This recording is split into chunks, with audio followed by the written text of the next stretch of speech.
It's been a while that I've been trying to use my DSLR camera as a webcam, but I finally did. And here's what I did. First things first, you're gonna need one of these video capture devices. What it does is basically transfer the live view of your DSLR to the computer. This is gonna cost around like $5 to $10 on Amazon, but I don't know. And then there are like the expensive variants, but I like to keep it under the budget. So this is just does the work for me. Well, usually these video capture devices come with the HDMI ports, like, female and male HDMI, or just male to male. Well, if they don't deliver this cable, just get one yourself, and then just get one of these little converters from big HDMI to mini HDMI, which is very important for your camera. And just for battery life's sake, you get one of these dummy batteries, depending what supports your camera type. So for me, I'm using the Nikon D5200, and I'm using this specific model type. And then just connect it with the C-type charger. Make sure it's a power adapter and not just a goofy ass powered battery. Just make sure it has like a good quality adapting for power, and that's about it.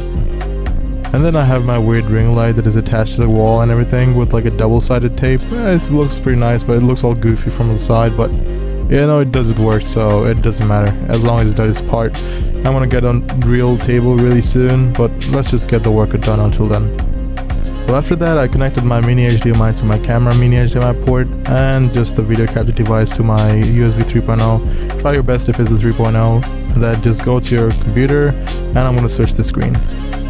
Alright guys, the first thing I'm gonna do is open OBS, right? And the next thing I'm gonna do is you're gonna go here, click on video capture device. So after you do that, just create one new, and from here you'll find many objectives from here, right? Video capture device, webcam, and whatever, right? So the first thing, this is gonna pop up, so I just turned myself off. Let's say this is your new one. I'm gonna double click on it. So this is me right now, your goofy tutorial guy, and from here you're gonna go and change your device to USB video. When you do that, there you go. There's me, and then the camera is doing well. The quality is absolutely immaculate. Well, so you might want to adjust that every now and then. There you go. So my camera doesn't necessarily have the best camera light sensor, but it's better. It's better than my webcam. So that's about it. Thanks for watching.